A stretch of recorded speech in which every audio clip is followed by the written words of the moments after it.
Hi, welcome back to my channel if you've been here before. If you haven't, I'm Gemma, I talk about books, and today I am going to be reviewing the book It by Stephen King.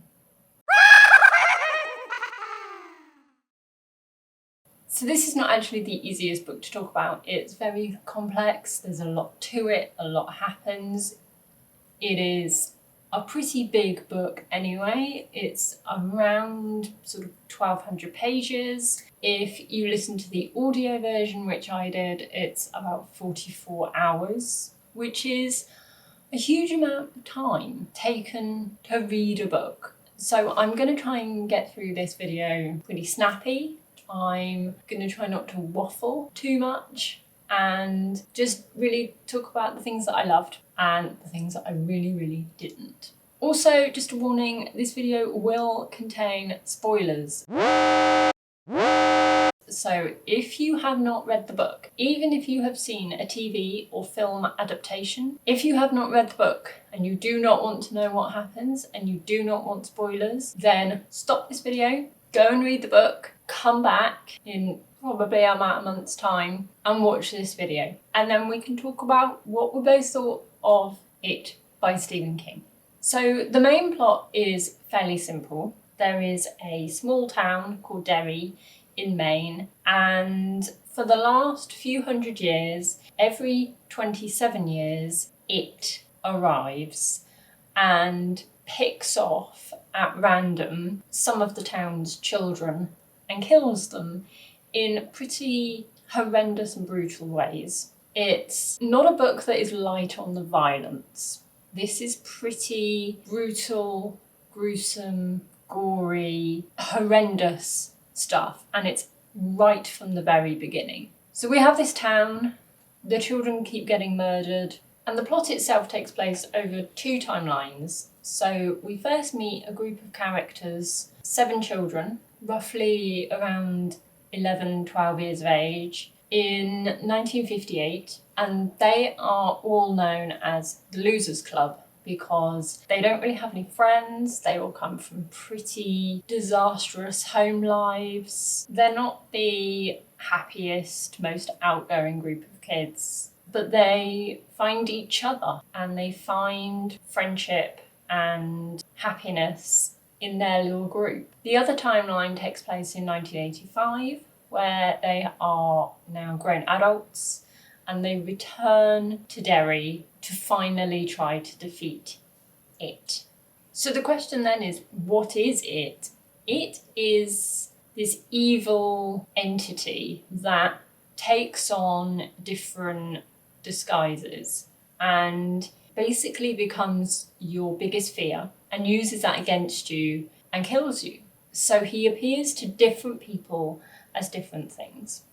He most famously appears as a clown. He's Pennywise the dancing clown. Also a leper, a mummy, a bird, a werewolf, all manner of things with the specific aim of death and destruction. So the horror element of this book starts pretty much at page 1. It starts with the death of a young child who is the brother of one of the Losers Club members.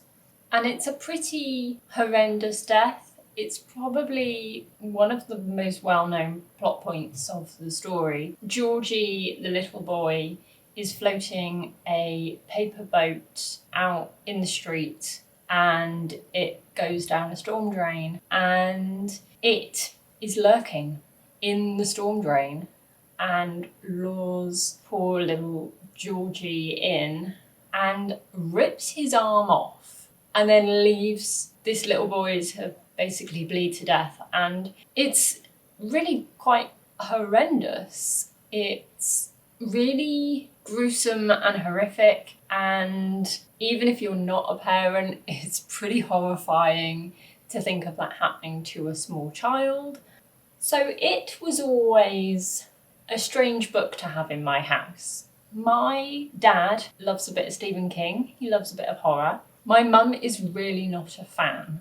She doesn't like any form of horror. She has not read many Stephen King. I think she's only read 2 books, and they are ones that I have convinced her to read in the last couple of years. She's seen a few adaptations and she's hated every single one of them. So she's basically just decided she hates Stephen King, full stop. And my dad had an old copy of this book. They had watched the film, she hated it. She developed a lifelong dislike of clowns and Tim Curry, bless him. And she point blank refused to ever let me watch.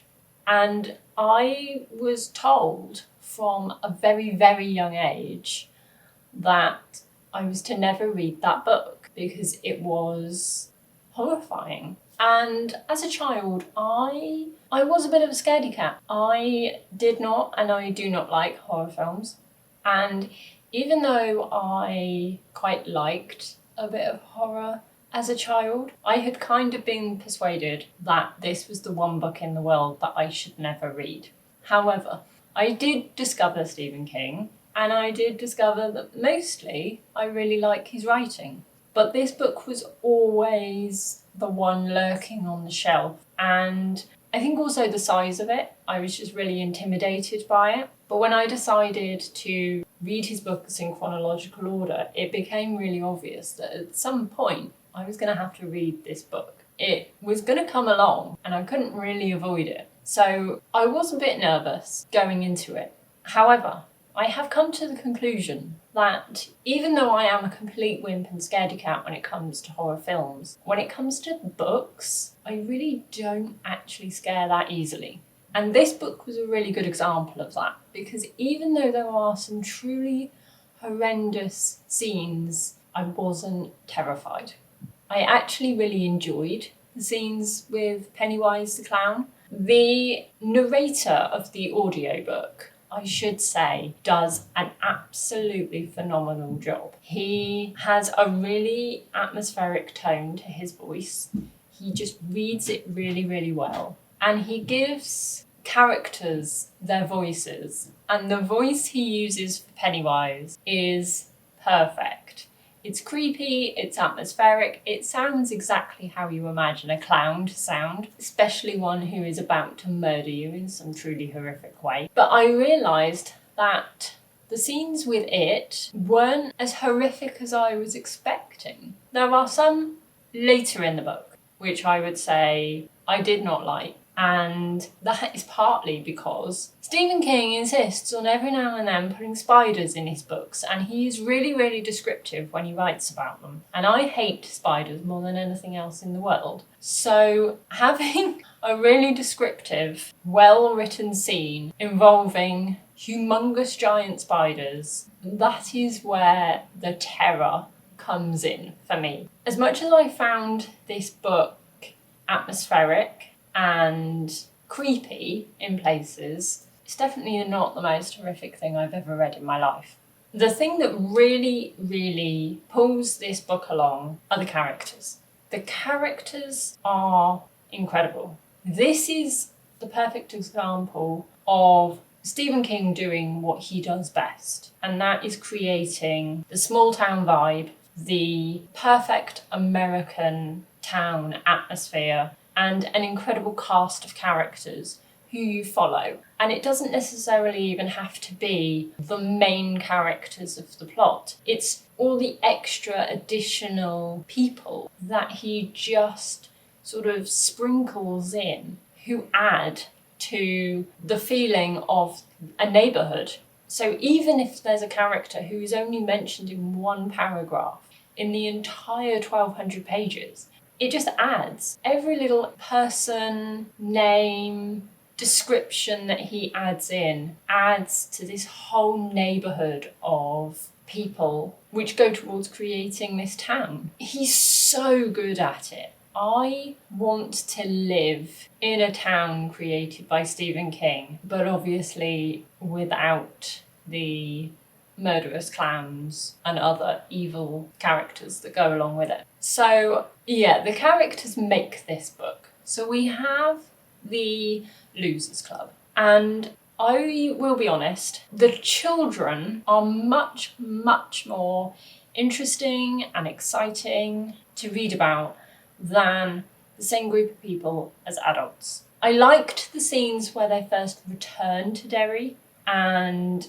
they're sort of reuniting with each other and reminiscing, and they're remembering certain aspects of when they were there before. But generally, the actual scenes involving them as adults just weren't as interesting for me. I kind of felt like Peter Pan, where once the children grow up and become adults, they're just no longer fun and interesting, and they will just become a little bit boring and bland. But as for the children, I absolutely loved them. They were definitely a mix. Some were definitely more annoying than others. Richie, I'm looking at you. My absolute favourite has got to be Ben. I completely fell in love with him from the second he was on the page. And you can't really talk about the Losers Club without talking about Bev. She's the only girl in the group. She really does put them in their place and keep them in line and sort them all out. And she is a fantastic character. My main issue that I have, and I don't know why male writers do this, all I can think is a lot of them have never actually met a prepubescent girl before. There seems to be a thing of male writers who cannot write female characters who are under the age of 18 without overly sexualising them, regardless of their age. In the scene set in the 1950s, Bev is basically 11 years old, and there are countless references to her breasts, to her curves, to other parts of her anatomy. It is pretty blatant that she is being abused by her father, both physically and sexually.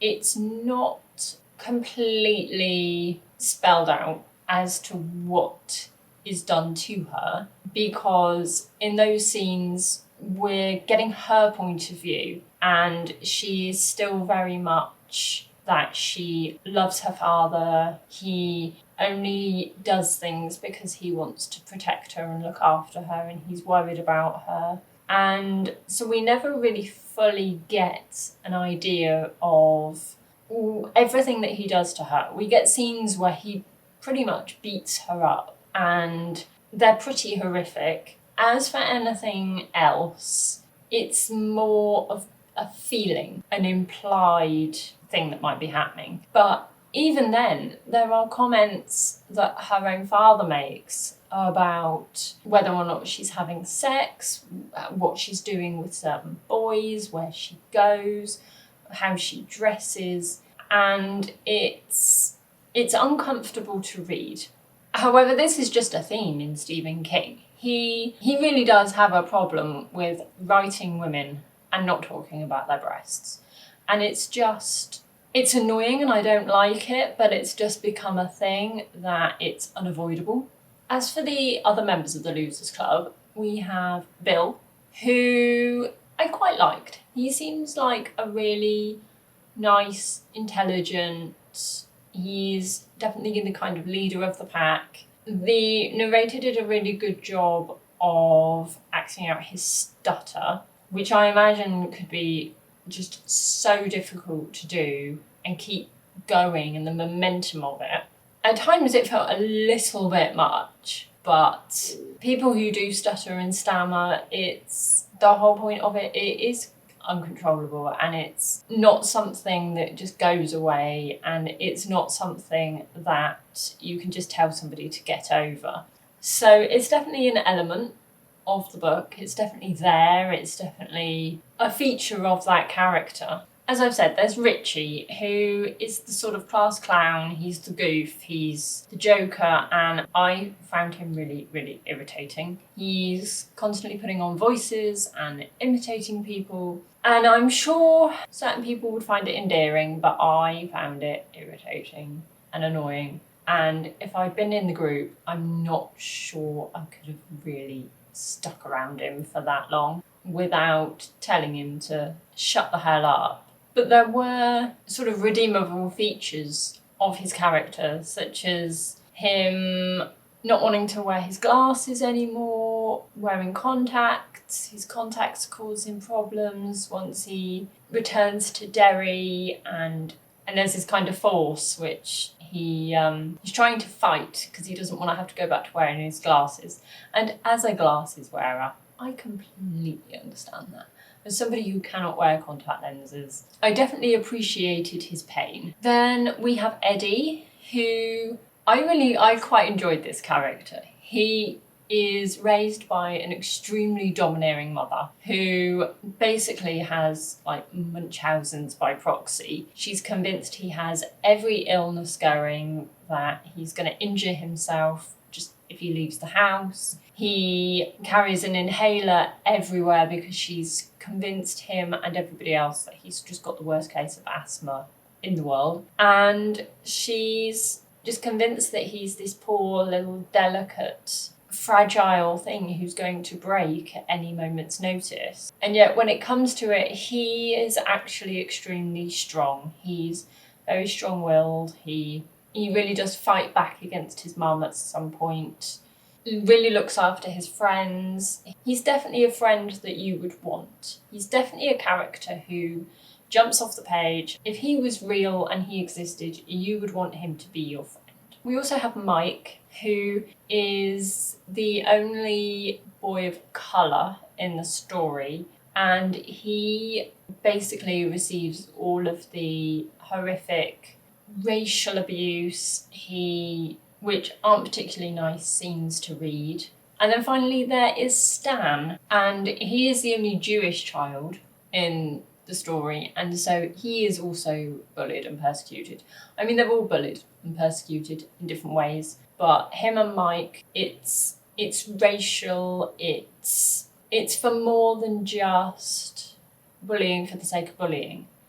It's because of religion, it's because of the colour of their skin. And so when those two have their encounters with another group of people, who I will talk about, those scenes are kind of more harrowing than others because they really are being picked on for specific reasons. He is also the only one who does not return to Derry as an adult. He clearly remembers a lot more about what happened to them as children. And when it returns in 1985 and Mike phones everybody to say, "It's back, you need to come here, we need to finally defeat this thing," Stan commits suicide. And it is a scene which is really quite sad. It's not a pleasant scene to read. It's told more from the perspective of his wife, and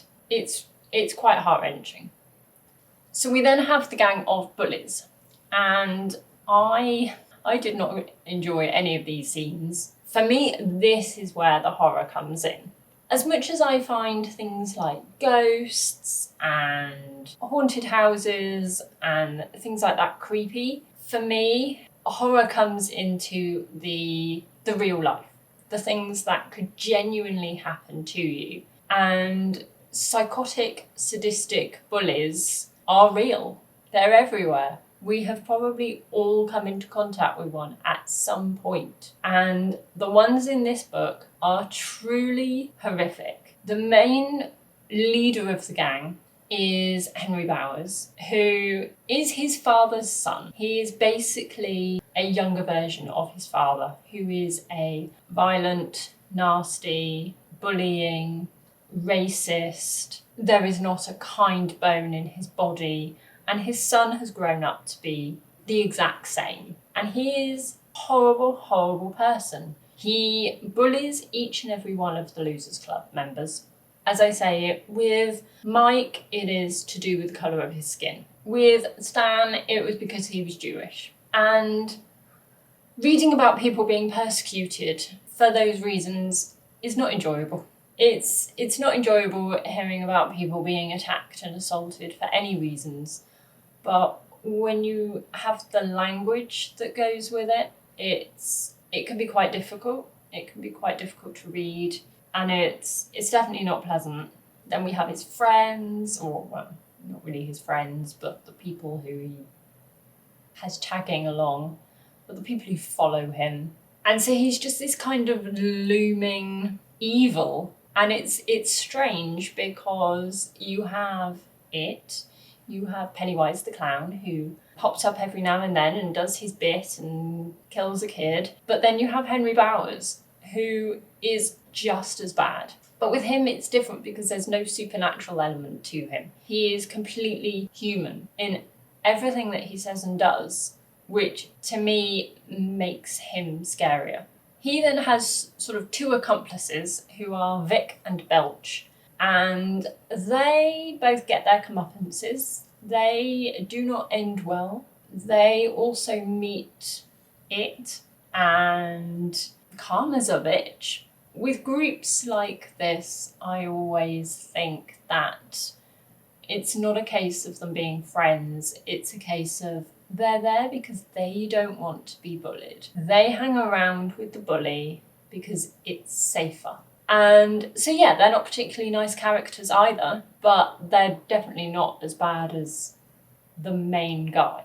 And then finally we have Patrick Hochstatter, and he is just disgusting. He is basically a psychopath from a very young age. We find out that he actually kills his baby brother and gets away with it, which basically means that Patrick gets to grow up and be the most despicable human being that he can be. He is violent to people and animals. He tortures both. There are scenes involving him that I just didn't really want to read. I wanted to get through them as quickly as possible. He made my skin crawl.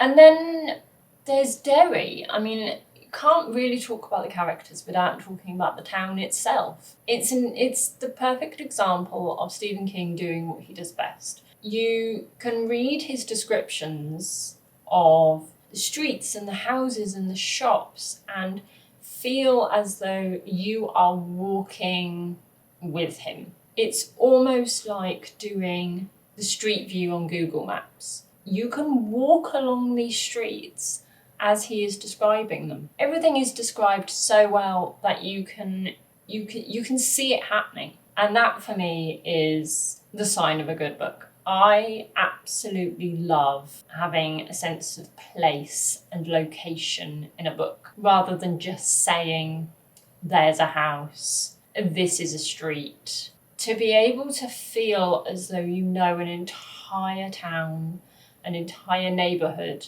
it adds so much to the reading experience. And yes, okay, it adds a huge amount of pages, but if you took those scenes out, you would lose so much. So in terms of what I love about this book, as I've said, it's the atmosphere, it's the descriptions of the people and the town, it's the characters, it's this bloody clown that appears every now and then and his various disguises that it possesses. There is so much going for this book. There are so many positives, but at the same time, I cannot talk about this book without talking about the worst aspects of it. And they are entire scenes that I just could have done without. I just didn't want them. They weren't necessary. And it meant that my general experience of reading this book was tainted. I've already talked about the scenes involving Patrick Hochstatter. I didn't like him. He was definitely needed for the plot of the book, but there was a scene involving him and Henry, which was definitely a bit too much. That was not needed. And there was a scene which is so close towards the end of the book, and it's a scene that I knew it was coming because I have read reviews, I have seen reviews here on BookTube, and if you know, you know, and I am going to have to talk about it.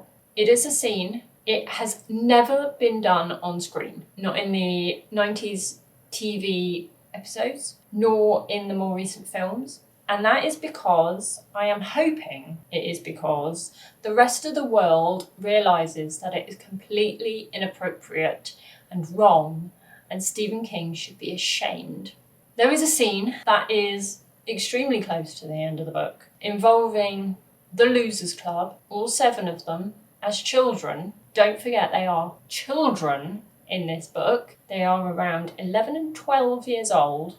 And there is a scene where Beverly has sex with all of the boys in a sewer. Now, I am not going to go into detail about why this is wrong. You should not need me to go into detail about why this is wrong. If you have read this book and you got any enjoyment out of that scene, if you have watched the films and wondered why they didn't put that scene in, there is something very, very wrong with you. You should be on a register somewhere. I knew that this scene was in the book. I knew it was coming. I did not know quite how long it went on for or how detailed it was. And by the end of it, I have never felt so unclean and ashamed from reading a book. It was disgusting, humiliating, revolting. And I hate that it's in there because it really, really did ruin what I had been really, really enjoying. But I'm glad I read it. I'm glad I finally read it. I finally got over that intimidated, slightly freaked out. It's done. I don't know if I'll ever need to read it again, but it's there if I do. So I would love to know what you think about it. I would love to know who your favourite character is, who your least favourite character is, which bit is your favourite. Were you scared? What freaked you out the most? Just let me know. Let me know your opinion, and I will see you in another video. Bye.